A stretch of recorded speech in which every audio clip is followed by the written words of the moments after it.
this again. Okay, now we're recording. Do you want to just read the agenda item again for? All right. Thanks. First item on the agenda is a review of a draft ordinance amendment regarding non-conforming structures.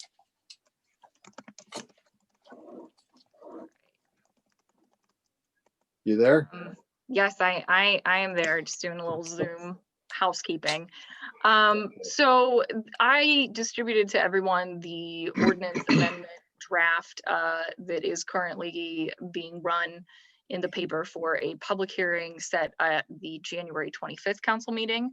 There was also a staff report attached that was originally provided to council when we sent over the original draft of this. I don't know, how much time everybody had to look it over. So would you prefer me to sort of go into an intro, or do you want to just start with questions? What would everyone be most comfortable Do a with? little intro first, and then we'll Okay. jump into questions. So essentially, this is one of the first sort of quick fix amendments that I've proposed since I've been on board here. This is an issue that has come up surprisingly often for all of, I guess maybe 9 months of my tenure. So essentially, our current code, probably the cleanest example to illustrate the issue is, let's say you have a house that was built 1965. It's in one of the older neighborhoods, let's call them more historic neighborhoods in the town, right? So at that time, the lots, the houses, they were permitted to be more narrow, 75 feet wide. Right now it's a 90 minimum for an R2 lot, which is what most of the town is zoned as. You could also have 10-foot setbacks on the side, as opposed to now, if you've got a 2-story home, it has to be minimum 15. So the result is, most of the housing stock built before the 1970s, and to some extent even the 1990s, they sort of are in a situation where if they want to put a nice addition on the back of their house that sort of lines up with the footprint that they've already got, or a covered patio or something like that, just something that sort of improves the value, they run into an issue where it's not permitted in our code, because right now any addition to any type of structure, whether it's a single family home, residential, big old commercial structure, anything, has to conform to today's code.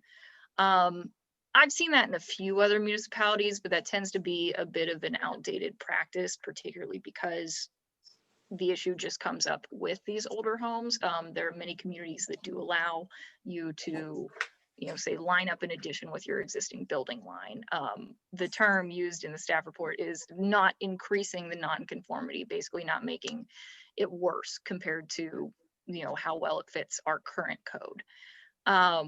The logic here is just sort of, the lot was already set up that way. The setbacks when the house was originally built, the whole neighborhood kind of is in harmony with that already. And so it shouldn't particularly cause any impact where you'd have a house that looked super out of place because you allowed them to, add a couple feet, it usually is, of this addition to line up with their existing building line. We have quite a few residential variances that come through this, pretty much immediately approved, because it's sort of been established at this point that that's a reasonable thing to want to do. Of course, under this proposed new code, you could do that without a variance. You couldn't go out of any of the other lines that you were following when your house was originally built. So say you have to be 40 feet off of the rear lot line now. If your house is already 40 feet or more off of the rear lot line, you can't extend it to that, just because you can, have a little bit of a looser restriction to line up with your existing building line. The way that this is drafted, it doesn't include commercial structures. I felt like that was kind of playing it safer, because there's a lot more unintended potential consequences you might want to think through before sort of making a Band-Aid fix like this. Making this change would have basically cut out 1/3 of our residential variances last year, which we do have quite a few. So, usually that's indicative that there's something in the code that isn't working. when you get into that situation. So anyway, I've talked long enough. This one isn't too complicated, you know, but it is important, I think. So I'm happy to take any questions. Okay, are there any comments, first of all, from planning commission members? Dan? I have more questions perhaps than comments. You can structure them either way or take them either way. First off, you're talking here about residential structures and non-residential structures. Is a non-residential structure like a commercial building of some sort? What is that a defined term? Are those defined terms? Well, I mean, a residential structure is a house. One that somebody lives in. What if somebody lives above the store, so to speak? That would still be a commercial structure because the primary function of it is a store. Like that's presumably a commercial zone property, mixed use property, primarily commercial. Okay, and that's clear in our code? I don't think that's been explicitly stated, but I'm not sure that it needs to be explicitly stated. Like you can't put an addition on the second floor of a mixed use building without doing something to the commercial portion of it. We got Jim? We do. Jim, you made Hey, it. I'm alive. I'm back in order. Sorry, folks. It's okay. We're just going over the ordinance draft. I'm sorry you missed my whole spiel. I hope you recorded it. I did. Yes. Well, all right, just in the general structure of the document, there are 4 sections. I think they ought to be reoriented. You start with a residential structure in A, then you go to a non-residential structure in B, then you jump back to a residential structure in C, and then you go to a non-residential structure in D. It seems to me that, and that was part of my early confusion because I'm reading them and I wasn't catching that, oh, we're flipping and flopping between residential and non-residential. So to me, it just seems logical to have both of the residential sections together and then both of the non-residential sections together. But let's stick with the residential. Yeah, it's listed that way just from, we were sort of following the current code order of the way that they address things, but I mean, that's a valid comment. I don't think that there would be, you know, anything that would negatively affect the function of the ordinance if we flipped them around a little bit. Well, so under a residential structure that is being altered, reconstructed, enlarged, or expanded, you can do all of that as long as that activity does not create a new dimensional nonconformity. And I've already asked you about this, RJ, and I don't believe that's a defined term, but you defined it for me as something other than one of the other nonconformities, other than having to do with footages, I suppose it would be one way to say it. It was a term that didn't mean anything to me, and I had to ask you about it, and therefore I wonder if other people have a similar question. Well, I mean, I'm happy to talk more about why we selected that term when we were drafting it. I think that this is just kind of a zoning and land use term that you can't really get more granular with without explicitly trying to list everything that could fall under it. I prefer not to structure code that way where I can, because then you get into problems where you've left something out and you're in a weird kind of limbo. So I really do think that dimensional covers what we're getting at here. But again, you know, I'm more than happy to discuss what all goes Okay, into but what I think this means is, to use your example earlier of your house currently has a 10-foot side yard setback, even though current rules say it should be 15. Mm-hmm. And you want to build onto the back of your house and you go back. It either Mhm. has an addition that you want to make bigger, or you're just going to build an addition. What I think you mean is that you cannot take that addition and either go into a rear setback or go further into the nonconformity that you already have to the side. You can't take your 10-foot side nonconformity and make it 9 or 8. Yes, that's correct. Okay. So that's your definition of a dimensional nonconformity. Well, if I can chime in for a second, and I'll say hi, Sure. everybody. I'm Steve Corbel. I'm the new town attorney. Yeah, sorry, we kind of jumped right in and No, I meant to introduce you, but I didn't. That's okay. And I'm joined by my colleague, Jen Malik. And one of us will be at your meetings in the future when RJ requests our attendance, which I think will be most meetings. But I just wanted to jump in on the dimensional issue that I think there's a couple things here that you should consider. One is that in the town code right now, there are dimensional standards set forth as a section of the code for all different zoning districts, which lists lot area, lot width, the side yards, the front yards, height of buildings, etc. So that coupled with sort of I'll call it the jargon that's used in zoning and land use type ordinances around dimensionality, that I think it's pretty clear to us that that's what we're talking about. We're not talking about use issues. We're talking about yards, et cetera. So from a legal perspective, I don't have a concern that we don't have a dimension listed in our defined terms section in describing all of these different things. That's a good point with the dimensional standard heading. Yeah, I mean, it's in there. Almost every section has something like that in my review today. So I'm okay with it from a legal perspective. I don't think it'll get us into any hot water in the long run. Okay. Is there I'm just going to build on what you said a minute, Dan. Is there a definition of non-conforming structure anywhere in our code? Well, the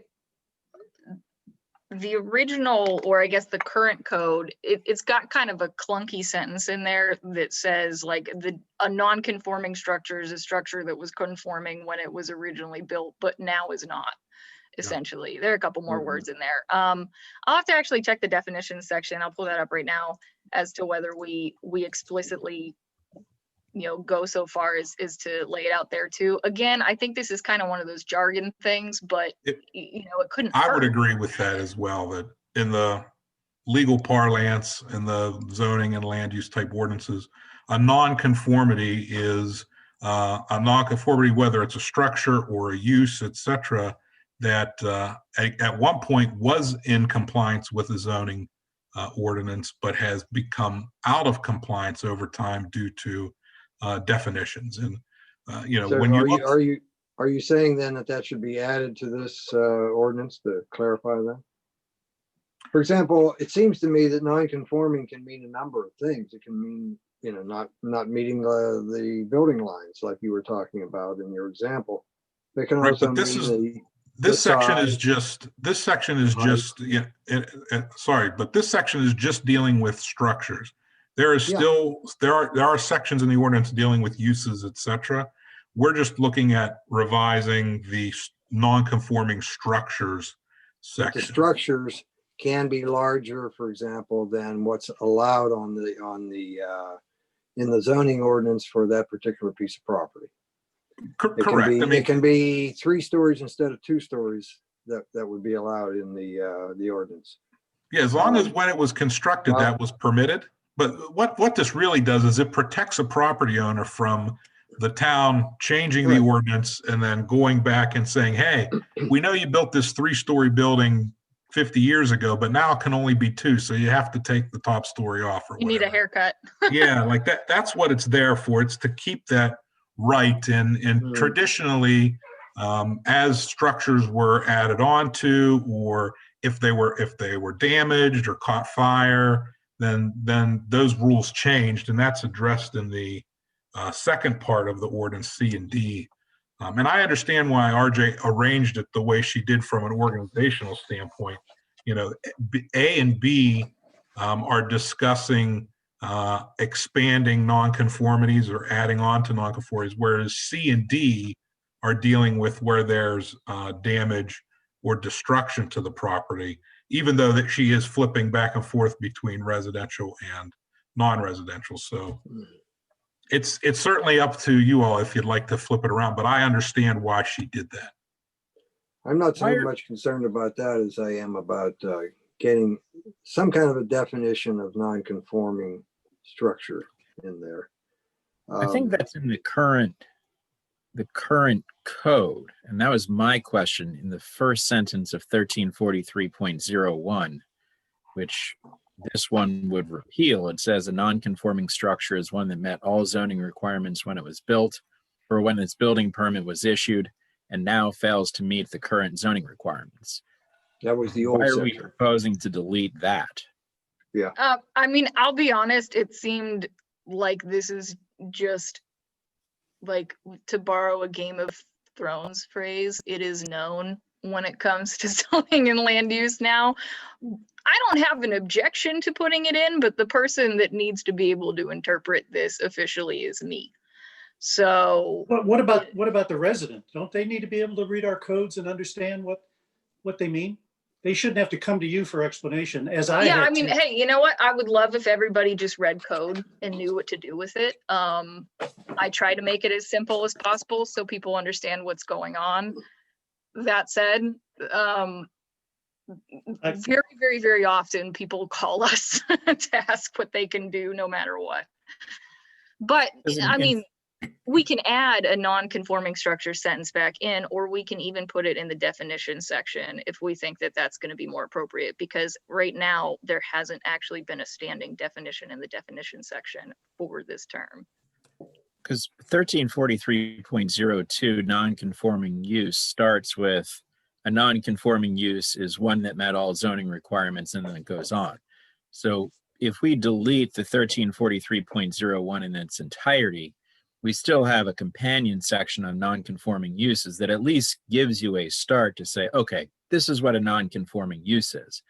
I just don't see how it hurts to first orient whoever it is that's reviewing it, resident, whoever, to say, okay, this is what a non-conforming structure means in terms of the town's consideration.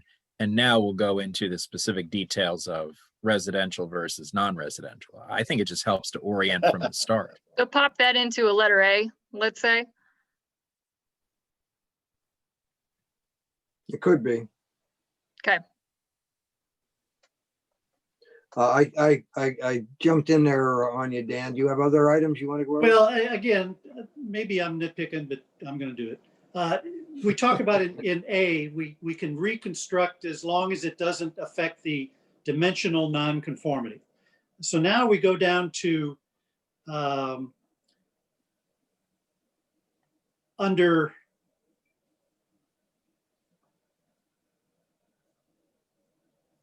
we're still in, now I'm even confused because okay, under C, we're still in, we go back to C, we're residential again. And if you go to C3, it says no new nonconformity or increase in nonconformity may be created by any reconstruction.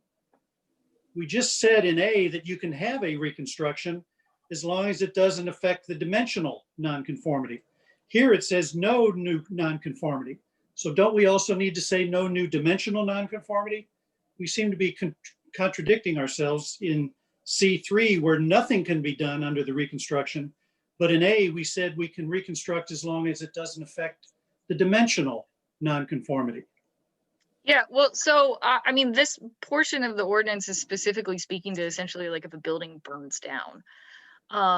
So I would not necessarily apply the dimensional word only here, because there are other ways that a structure can be non-conforming. It could be non-conforming as to whether or not it was built too close or into a floodplain.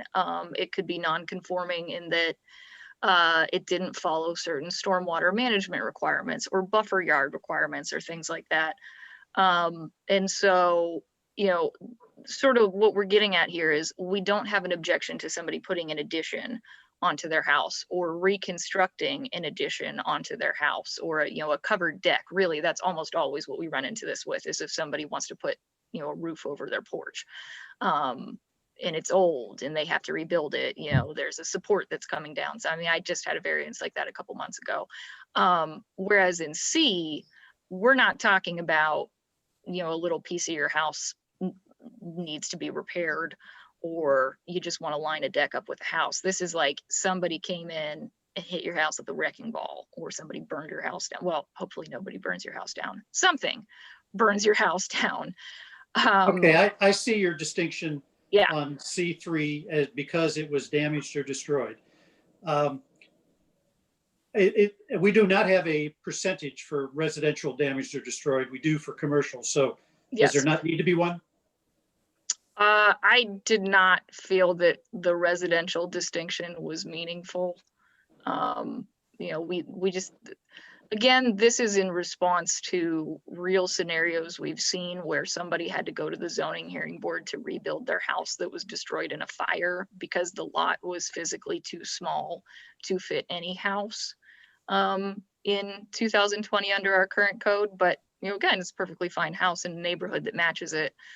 They had to get a variance so that their house could meet, I think, the rear yard setback, and also be okay on the front yard setback. But then it was something like basically just to put the house back where it was. I don't see a situation in which 49% of your house gets destroyed and it's not functionally the same as your house getting destroyed. Okay. All right. Yeah. Let me, Lamar, that 1%, that brick hanging on, that's what made the difference. Just all right, I'll go back to B. I've got two more, and then I'll be quiet. Under B, it says any enlargement or expansion of a non-residential structure that is non-conforming must conform to the current zoning code. So how do you expand a non-conforming structure and keep it in compliance with the current zoning code? Because it obviously would be outside of the current zoning code. Well, that's presuming that most structures isn't the key don't word have a there non-residential? Well, yeah, that part is definitely important because we're trying to differentiate sort of those commercial institutional structures, you know, those larger operations from, say, a single family home. But you know, usually when you have a non-conforming structure, it's not like the building footprint of the house is completely outside of, or, you know, the Well, you've got a store on a lot. Yeah. Some sort of a small business, a luggage repair shop. Mhm. And he wants to expand that 30 feet further in the back. Same sidelines, Mhm. but he wants to expand it in the back. Mhm. How can he expand but conform to the current zoning code? Because he's already non-conforming on the sides. How can he take Well, those sides? if he did something in the rear that didn't go over the line, as in had a skinnier addition than the width of his building, then that might be conforming. Depending Didn't you on where just the say really in setback the is. first sentence though, first section? Essentially, you're changing the building lines on a lot for non-conforming uses. In other words, if a house or any building is encroaching 5 feet into the front yard, the building line would not be 40 feet anymore, it'd be 35 feet, right? Well, so are we talking Because you about could- the functional setback, or because the building line is just whatever is there? It would be, well, it would be the I don't know what you call it, the apparent, the actual building line would be the front of the house. So if the house Functionally, is you're sticking allowing 5 the feet over the setback to line, you would have be, a 5 foot less building. line. yeah, setback. That's Yeah. what you're getting I at. mean, that's essentially what you're doing, right? Yes, if it's Okay. already that far out on a portion of that side of the house, you can just line things up to make a box if you want. Can So- you do that? Can you do that on the non-residential? No, that is what section B is for. Currently, under the current code, you Ah. can't do it on anything. But, you know, again, like 90%, that's probably a low ball of the variance requests that we see for these are for single family homes. So, you know, I mean, you can still apply for a variance if you're a commercial structure and run into this issue. It's no different from what's going on right now. We're just kind of trying to loosen things up on the individual property owners. I had the same preconception that Dan had, that you were changing the lot lines on both residential and non-residential, but you're No. not. No, that seemed a little risky to just, you know, kind of give it a shot without really studying what's going on in those commercial properties to see Okay. what the impact would be. So in B, commercial property, non-residential, you want to expand your shop further back. and it's currently at a 10-foot side setback line, Mhm. without getting a variance, you would have to build it with a 5-foot little indent to now be 15 feet off the sidelines. That is correct. Okay, all right. And then lastly, on D, when the above ground portion of the non-residential structures is greater than 50% damaged or destroyed, as measured by the square footage of the building area. So that's the building that got destroyed. They're measuring the full square footage of that and determining that 50% of it was destroyed. I didn't know what the building area meant. Again, a defined term. Building area is defined in our code as the gross area of the first floor of the primary structure, or primary structures if there's more than one, which you might have in a larger commercial property. The primary structure or structures across the whole lot. So take. So it's the that footprint total of the building. that. Yeah, sorry, what, Ted? It's the footprint of the building. Yes, essentially. Okay.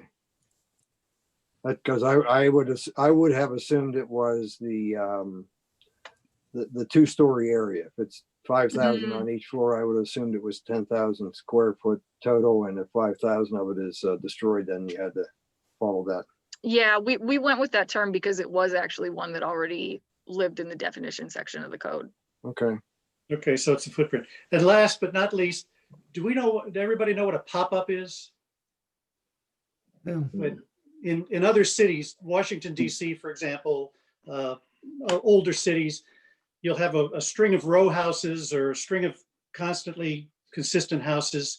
And then one person in the middle of the block will expand straight up a floor or two. It's called a pop-up. It really destroys the look of the neighborhood, but it's permitted because they're not changing their footprint, so to speak, and they're called pop-ups. And you can see them all over Washington, DC, and older neighborhoods of older cities. Do we have anything that prohibits such a thing from happening?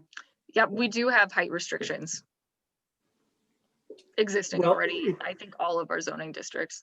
It's not, maybe it's not, it's when it is in non-conformity with everything around it. That's when it looks out of, if everything is a 2-story building along the street, Uh-huh. I don't know what our height restriction might be. Maybe it's 3, maybe it's 4, but all of a sudden one in the middle goes straight up and it's out of sync with the original architectural look of the street, for example. Disturbs the skyline essentially.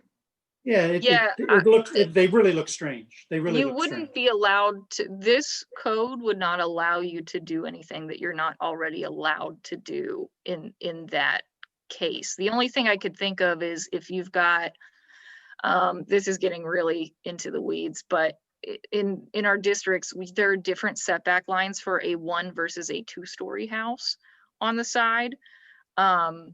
So you can be 10 feet from the line if you have a 1-story house, but not if you have a 2-story house right now. And the height for R2, which is again, the vast majority of the housing stock in town, it's a 45-foot max height.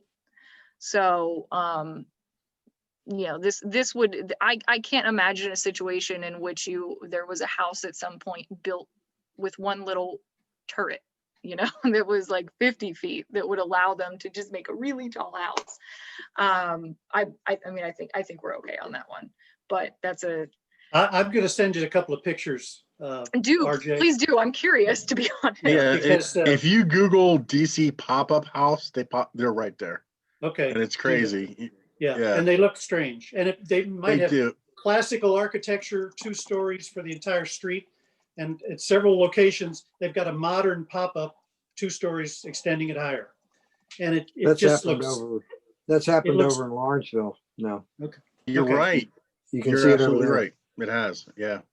anyway, they really destroy the character and look of the neighborhood. And I don't know whether we have anything that would keep it from happening. We ought to at least be aware of it. This ordinance would, depending on what the new height regulations are in the particular zoning district, the ordinance that RJ is proposing And as we discussed before, it does not allow any new dimensional nonconformities. So if the height is 45 feet and somebody wants to build another story to make it 55 feet and it's nonconforming, couldn't do it unless they get a variance. Yep. So I think we're pretty okay on this. Okay. Unless, of course, the height restrictions in certain zoning districts are, unusually high, and I don't believe that to be the case in Kansas. Highly There unlikely, are- I would say. Some neighborhoods, I used to live in Highland Park. One of the variances that they would grant is a keystone pop-up. So if you were, say, in the center of 5 houses, 5 townhouses, all Oh. connected, if the middle one wanted to do it, they had to do it in such a way where it kept Oh, a certain Interesting. kind of shape. You couldn't be Huh. on the end, yeah. or so they had that ability to do that, or you had to pay for a facade that matched everything. So Mhm. Interesting. that's an option. Huh. That's interesting. I'm gonna have to Google those too. I'm just curious. Yeah, Is DC that it, pop-up Dan? house. That's it. Thank you. Okay. Lamar, you have anything? No, non-conformities. I'm more of a centrist. I think there's good and bad ways to do just about everything. And if we over-regulate, there'll be some way you're going to disenfranchise someone. I'm more of a creative, let's not break the skyline kind of guy. So if there was language in there that kind of mentioned that, I think you could argue and legislate both sides of that coin as needed. There's always going to be an exception, but non-conformity is probably vague enough for me. Okay. Brendan? Question on nonconformity associated with, I think, C3. If something were to befall a house, and if that house had a deck that went into a setback on a rear yard, which rendered it a non-conforming use, Mhm. would how would this, I or know how where you're does the going with this. existing ordinance treat it, or the current one, if they said, we don't want that deck anymore, we want that to be an extension of the living room, such that Mhm. the footprint was the same, but the functional use of the non-conforming area of the structure changed in character? So, fun fact, if you don't have a roof on your deck in McCandless, you can build it right up to your property line. You could cover your whole darn lot in a wood patio if you wanted. Wouldn't advise it, A lot of houses like that. but you can. However, covered porches and carports in other, appropriate sections of the zoning code are treated as part of the building footprint. So if it had a roof over it when it was destroyed or any sort of enclosure, that's already considered part of the building and had to follow, whatever other setbacks at that time the entire full building footprint did. So Now, a if you're- deck is not considered part of this? Well, if it has a roof, it's But if considered. it doesn't have a part of it. roof, If it's it not doesn't have a considered part roof, of the structure. correct. Okay. But if your carport burns down and you decide to build a proper garage on top of that, and then the following year, you'd have to request a change in your dimensions. Is that correct? Well, and that just depends exactly, because garages currently, which are differentiated somewhat from carports, they have, if they're attached to your house, then they're just part of your building footprint anyway. So, in that case, an attached garage and a carport are essentially treated the same way. So that would still be part of your building footprint. If you wanted to build a detached garage, those are already currently required to be in your rear yard. So any sort of detached garage in any situation, that's a new structure. So it would have to conform to the current code. I was just expanding on the point that if the way my particular driveway is situated, it terminates at a retaining wall. If I say put a canopy over that, so that my cars don't get snow, et cetera, and then I decide, or I get some sort of windfall the following year, decide to put a proper roof on there. My driveway dimensions technically have turned into garage space, at that point. So, and then say maybe the following year I decide I'm going to put a second floor on there. Have I violated some of our ordinances already? And well, you would need to go through our building department for any and all of Get the those construction. things. Yeah, so if you went ahead and did it on your own, Jeff would find you. And if you came to us, we would make sure to advise you what the appropriate codes were, and if you were not in compliance, we would let you know, well, you can't apply for a variance if you so choose. There's a fee and da-da-da, here's how you do it. of course, Call from not me. It's mine. It's mine. I'm just letting it ring. It's one of those crank calls, whatever they call them. You need to extend your car warranty. Yeah. Or pay yeah. off your school loans. Yeah. Yeah, I still get those. I'm 76 and I still get pay off my school loans. Yeah. Well, Ted, you should consider paying those off. I should. If I ever had any, I should. So I have a question. Well, is there anyone else that has any comments first? Jonathan, No new comments, no. is Jim Childress still with us? Yeah. He I'm still- is. Yep. Any comments or questions, Jim? No, I'm okay. Okay, go ahead. Go You know ahead. what? I will say one thing. We Oh. talk about conforming, and this was kind of a loose thing that was thrown out. Remember when the builder was developing those 3 lots up on Grubbs Road, and he was asked at the time that would the buildings we would fit into the buildings all around on Grubbs Road, and he suggests absolutely. Well, we got this southwest flat roof squared building up there, which I would say certainly doesn't conform and fit with the other buildings around there. Nevertheless, it went in there. And I remember that. yeah, some people say, well, Yeah, we don't have architectural standards for most of no, we most don't, of the but, districts, but which is pretty common. But I mean, sometimes you get some interesting stuff. yeah, we do. I just thought, you talk about conforming and non-conforming, we got to be, what we can do and what we can't do. That's one of those things where you're playing the interests of the individual off against the interests of the town. Who gets precedence there?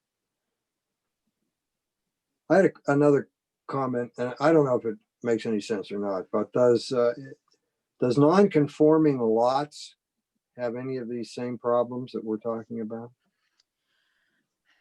Now, I mean, caveat, it's mostly just been 2020 that I've been here, but I have only seen one real variance about, and I don't even know if it was a non-conforming lot, it was just a weird lot. And that was that last one that we saw, that simple, the not so simple subdivision Yeah. with that Yeah, I know L-shaped which one lot. you mean.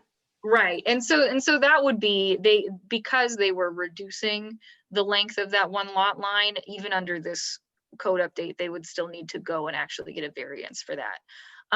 Primarily, I think that the way this could affect, I would have to actually look at the lots to see if they're technically non-conforming or if they're just shaped in such a way that you can't rebuild on them. But we have had folks ask about a couple lots that are either vacant or sort of in disrepair. And again, these sort of legacy neighborhoods that under the current setbacks, you really can't fit a house, or at least a house that anyone really wants to live in and spend the money on land.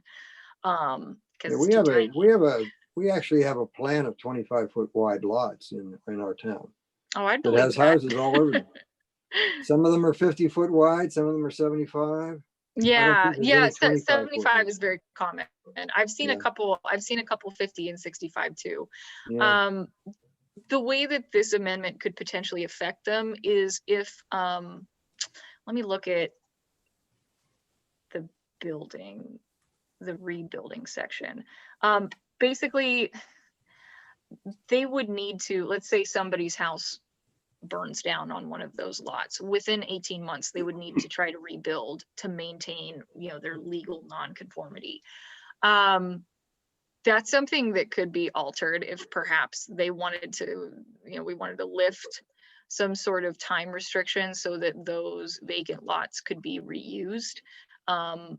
We could certainly check out, what was the building footprint before this house was destroyed or something. But for lots where nobody ever actually built on them, they just kind of sat there. There's not really much that we can do without a broader zoning change, or just a variance. They might be able to get those. They don't have any rights to build on it. Let's say there's a 50-foot lot that's empty. They don't have any rights to build on that. Nope, got to conform to the current code.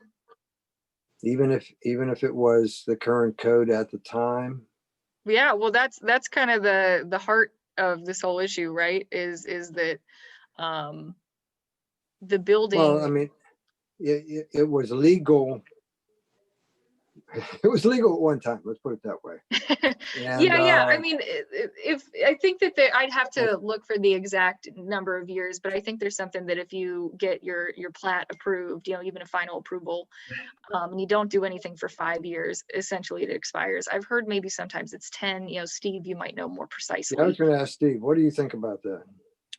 Well, I think if you own a non-conforming lot, but you're building something new on it, you have to comport the new building requirements. So the option for that property owner would be either to purchase an adjoining lot or to come to the zoning hearing board and seek variances related to the dimensional requirements of the structure they intend to build on that non-conforming lot. Off the top of my head, that's what I could think of.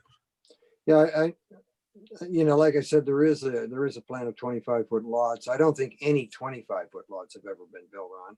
I think today, the remaining 25-foot lots have all been subdivided to the adjacent owners. Right. But I was thinking if there was a leftover 50-foot lot and the plan has a combination of 50 and 75-foot lots, you would think they could build on it. I mean, I wouldn't necessarily be opposed to that. I myself live on a cozy little 50-foot lot, so you can fit a person on it. I can confirm. But I think, that might be a little bit of a broader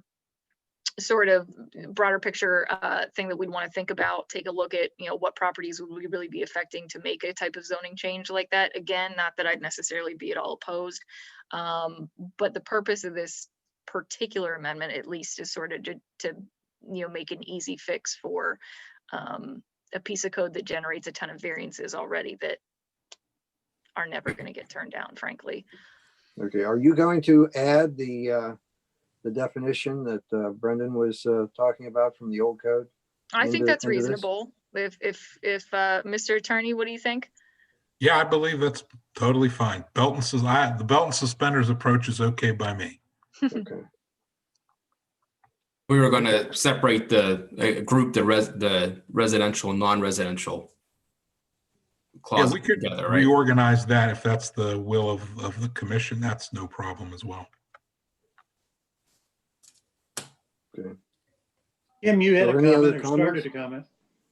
Kim, do you have you any did. comments?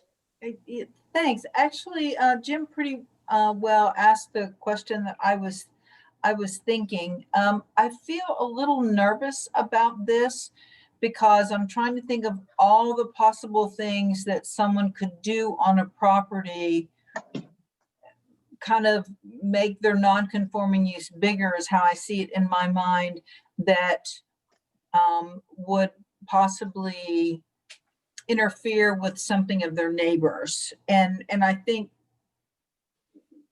and so that's where I'm thinking, what if I had a garden and then they covered their deck or put a garage there, and now it's so close to the property line that now it's all shaded there, or my windows are blocked, or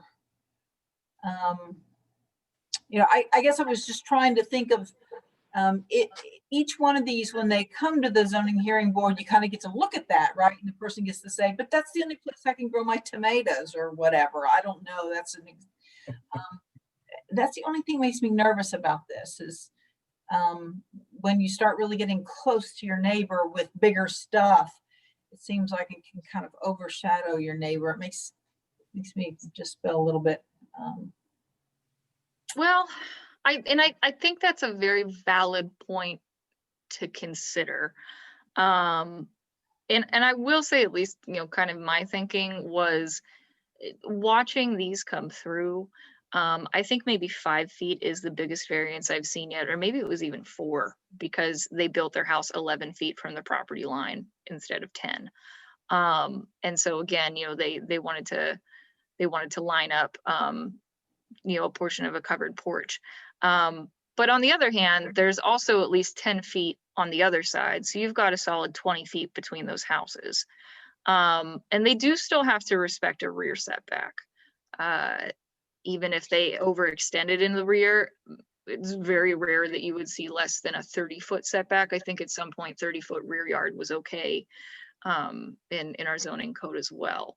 So it would be a feat to change, sort of the, I'm trying to think of a word for sun. Well, Sunology, the photometrics of the lot. There, I got it. Something like that. Much easier in taking the problem away to some extent. If someone was asking for a variance, and they're coming closer to someone else and creating a problem, that neighbor certainly has the right to come to the meeting and complain or explain the reason that variance should not be granted. And if the zoning board sees that this is a hardship on the property owner, they would not allow the variance. right. But if we institute this, that doesn't have to go before the zoning hearing board. They have permission to do that. So Well, that citizen would never have voice. I would also say, coming back to the criteria that zoning variances are supposed to be evaluated on is not hardship to the neighbor. It's hardship to the property owner, to the applicant, and whether our zoning code is creating a hardship for them that impedes them from using their property in a reasonable way. I only went about 2 or 3 years back when I was looking at cases like this, because I found so many and they were all yeses. And so if we told somebody no for a very similar case like this, and our reasoning was essentially, it's inconvenient as a neighbor for my garden, I would not want to be on the receiving end of that downtown appeal suit, to be honest. Maybe Steve has a different opinion. No, I would agree. I mean, there's enormous past precedent. Well, Yeah, I mean, that was a silly example, but I was just, I'm just trying to think in wasn't. my I mean, mind, what the full ramifications of just allowing people to, go with the old setbacks, because we put new setbacks in place because we thought we needed them, right? That's the reason we put in new setbacks, because we're like, no, we need more space than this. And then to allow people to go with the older setbacks and kind of build more with the old style setbacks without any regulation, it just, I hear what you're saying, and I know you're right, but it makes me a little bit nervous about it. I'm trying to think, is there some, I appreciate that. I'm trying to think of every situation that could happen. Well, that's right. That's what we do, right? We try to think what the unintended consequences are. That's the wording I'm looking for, unintended consequences. That's when you kind of get into the situation of, I hope nobody would ever do this. We're all upstanding citizens here. But if somebody's looking for a 1-foot variance, which is common in situations like this, they could just build the whole entire deck 1 foot back, and then you got the same problem, and that's already permitted. So, I mean, but it's a valid concern. In my review of what the setbacks used to be on sort of these legacy neighborhoods, there's still a comfortable amount of space in between the homes. That I think that would be really difficult to achieve unless you have an extreme nonconformity. And if you've got a lot that's that funny, there are so many factors that go into it that I feel like until you see it, you just can't even, it's hard to even scope something like that out. But, you know, to the point of increasing the setbacks over time, I think this is sort of my feeling from spending a lot of time very suddenly immersing myself in the zoning code, is that a lot of it was constructed with new development in mind, which makes sense, right? The framework was written in the 70s. The town was presumably not as built out as it is now. I wouldn't know. I wasn't here in 1970. I wasn't anywhere in 1970. But you know, it's a lot of the commercial code as well is geared towards assuming that whatever piece of property you're chopping up is becoming a new neighborhood or a new commercial development. And very little of it is written thinking about sort of these modern issues of, okay, now we're here, where do we go? So I do kind of wonder why we got to this piece of code when a lot of communities do allow this sort of not increasing the nonconformity, but some of these things just seem like they were geared towards a community that was in a different stage of development than we are today. You know what I mean? Okay. Can you clarify something for me, perhaps? If somebody built something, okay, 1980 or whatever it is, and they built it according to the setbacks and so forth that were on the building lot at the time, and we have changed those setbacks, do those new setbacks apply to that property? Well, Or do the old yes. setbacks apply to that property? Right now, well, okay, so there's sort of two parts to that. One is, yes, all our current code applies to everybody right now. You don't have to take anything down, but you just can't do anything new that doesn't conform. So you're with this change, you basically can't do anything more intense than you already have when the code was not quite so restrictive. Mhm. But you can't do anything more. You know, you can't increase how much you're out of line with our current code. And it doesn't Okay. matter when your lot was chopped up. If you're building something new, you've got to follow current. Okay. Yep. So back to my hypothetical 50-foot lot. You're That just has a doomed right two-story now. house on it. He can build a 20-foot slice in the back. Is that what you're saying? According to Well, and you could, according to our existing code. yeah, that depends. If you build a 1-story house, you could take off 15 feet on each side, end up with a 20-foot wide house that had to be 35 feet from the street and at least 40 feet from the back side of the property. Well, I think for a 1-story house, I think it'd be 10 feet, right? Well, oh, you know what? You're right. I'm sorry. I was thinking 2-story. So you you could have a could, 30-foot if it wide was house 1-story, you that- get 30 Indeed. feet Okay. out of that. Yeah. All right. Yeah. I'm just You curious. could build like a 2-room cabin if you really wanted to, I guess. Cool. Marlin shotgun. Old shotgun. Okay. Yeah. You could have a shotgun You house. have one of those renaissance over tiny here. houses that they have on TV. I think that we actually do have a minimum that you have to, your house has to be at least 800 square feet to build. Yeah, which I mean, I think that was the size of my college apartment, so. Yeah, it's not very It's a big. small one. Okay. Any other comments? No? Should we take some action on this item then? Should we recommend approval subject to our comments? RJ? Oh, yes, you, oh, sorry, I thought you were asking, yes, you can indeed elect to do that. Okay, all right. Could I have a motion then to recommend approval of this ordinance subject to the comments that we made tonight? I'll make a motion to approve. Is there a second? Second. All in favor? Aye. Aye. Jim there? Was that a Dan second that I got? Yes. We won you over. All right. Okay. Next item is approval of November 5th, 2020 meeting minutes. Everybody read them? Yes. Could we have a motion then to approve or if you have any motions to amend, that's okay too. I'm gonna abstain. I missed that meeting. Make a motion to approve. Do I have a second? Second. All in favor? Aye. Opposed? Okay. Next item says a reminder. Starting in 2021, planning commissions will meet at 7:00 PM. I think that's it, huh? Is there any Is that the public whole- comment? Any public here tonight?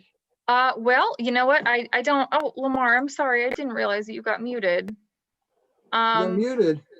I'm sorry, did you need to say something? No, I'm good. I was Okay. just, when I went to say aye, I was like, oh, I'm muted. We have one person in attendance. I haven't seen any public comment signups right now. Okay. Friendly reminder, you can type in the chat box if you would like to sign up to give any public comment. We could give it a couple minutes, but you know, while we're here, and you know, Ted, you may also say something too, so I'm sorry if I'm jumping the gun on you, but I just wanted to acknowledge that this is Jim's final meeting with us as a planning I was commission going to member. ask you about that. Oh, Yep. Is he the only one going off the board this year? Yes, he is. And you know, again, I've only been here since February and we missed a couple meetings due to COVID, and boy, it's been a wacky time, but it's been a pleasure to have you on the commission while I've been here, Jim. And he does have a lovely flower garden. If anyone hasn't been over to see it yet, I do recommend taking a look from the street. Oh my. That's- Okay. That's my wife she's talking about. I will have like to say a couple things. One is we had a good time and a good leader in Bruce when he was here, but I will say that RJ has been a shining light and sparkle, well equipped to guide this commission and this town in her planning. And I just am impressed with her ability and her knowledge of her field. So You're hey, gonna make me blush. Come well, on. you deserve the praise. You're really, really good at what you do. And Thank very you. pleasant to be around. I will say that too.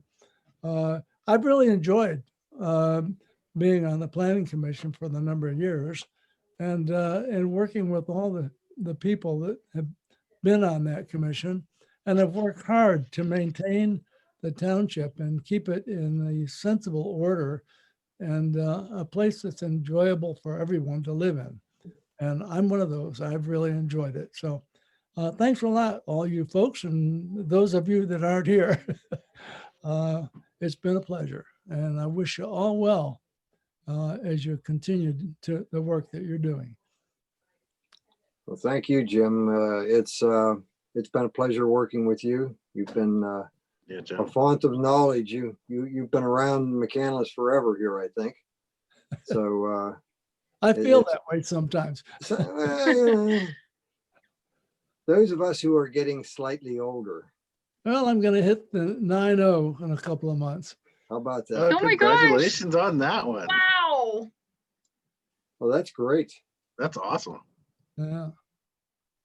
So maybe, I don't know if I'll make it or not. Who knows? Don't say that. Oh, you'll make it. One day at a time. There you go. You Well, still happy swimming early and, birthday to you. still swimming and biking and all that good stuff? A little bit, not like I used to. I was just saying to him yesterday, the last time I rode the MS 150 was when I was 82. Okay. That That's was- pretty darn good. Yeah. Whew. I couldn't do that when I was 52. you know? Okay. Well, happy upcoming birthday, Jim. Oh, thank you. Thank you. When is your birthday, by the way? It's on Groundhog's Day. It's February 2nd. Is that second? Yeah. And my one granddaughter was born on February 3rd. How about that? It's funny how that works in families. And Okay. Anything else that anyone has to offer? We have a meeting next week then? Or, no, sorry, not till next month. Oh, There you go. you scared First me. Tuesday of next month. We do, 7 as of o'clock. right now, we do have a meeting scheduled next month. I haven't received any submittals yet, but I'm thinking we might get one by the end of the week for a building addition on the Sisters of Divine Providence property. Okay. What are we looking at, Jim? That is the plane my youngest grandson is flying. Wow. B-1B Lancer. B1, the B1. That's the new one, isn't it? It's the only supersonic bomber in the Air Force. Wow. And I'll show you another Wow. one. Wow, good for him.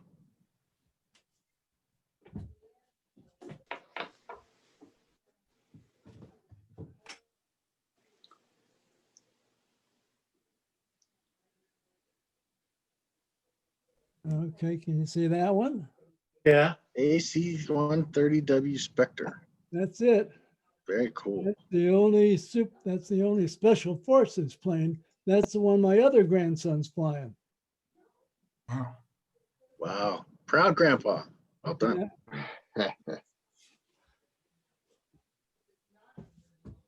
Those are from my daughter. She had those, gave me those for Christmas last couple of years. Ted, we did not get any public comment signups, so I think Okay. technically I we think might we're be good. done. Yeah. All Hey, right. I and guess last we time- can Happy holidays, adjourn. everybody. I'm with you on a brand new computer, Hey. and I let my 17-year-old one go because my son said, "Dad, it's going to quit on you in the middle of something." You're just getting it broken in. Oh yeah, I loved it. I said, I really hate to see it go, but That's the one that had the Well, your crank on the camera looks side, right? great. Get it, get it going? Are we Hamster. good for an official adjourn so I Well, can yes, cut let's the let's have a I'll motion make- to adjourn. Can I have I'll a make motion the to adjourn, motion to please? adjourn. Is there a second? Seconded. All in favor? Aye. Opposed? Okay. We are officially adjourned. There we go.